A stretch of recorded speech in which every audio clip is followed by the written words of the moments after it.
The person who invented tunnel warfare was truly ingenious.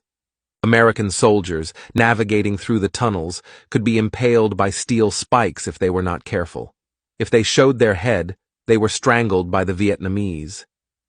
Sometimes, they encountered cobras, and if they were not attentive, they were bitten to death. Like this unfortunate man, he was drowned here by the Vietnamese. Even when American planes bombed, the Vietnamese could still hide underground.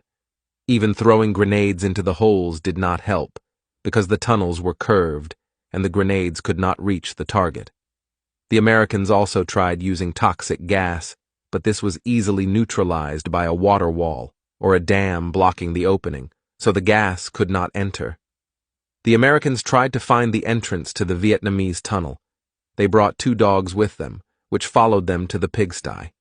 The Americans thought that if they held their position, the Vietnamese would come out.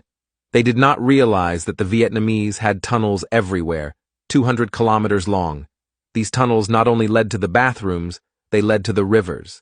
If the Vietnamese jumped into the water, they could crawl through the tunnels. The craziest tunnels even reached the American headquarters. They slid in the middle of the night. The traps in the Vietnam War were brutal. The American soldiers suffered greatly. The Vietnamese invented the pedal trap, a steel plate in the shape of a shoe specially designed to confront American soldiers. Once an American soldier stepped on it, dozens of bamboo sticks would directly pierce their legs. They suffered terribly. There was also a bamboo trap against which one could not guard. If a soldier walked by and touched the trap, bamboo fell from the sky, falling and impaling the soldier's body. And then there was the bow and arrow trap. If an American soldier touched a bow, a device attached to the bowstring would immediately activate.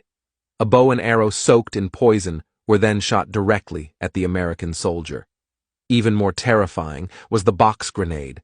2 grenades were placed in an empty box and held together by a thin cord. If an American soldier passed by and touched the cord, the grenades would instantly explode. And finally, there was the snake trap. The Vietnamese would throw snakes into the traps. The unfortunate soldier who fell into them became the viper's prey. The men above were terrified to see this.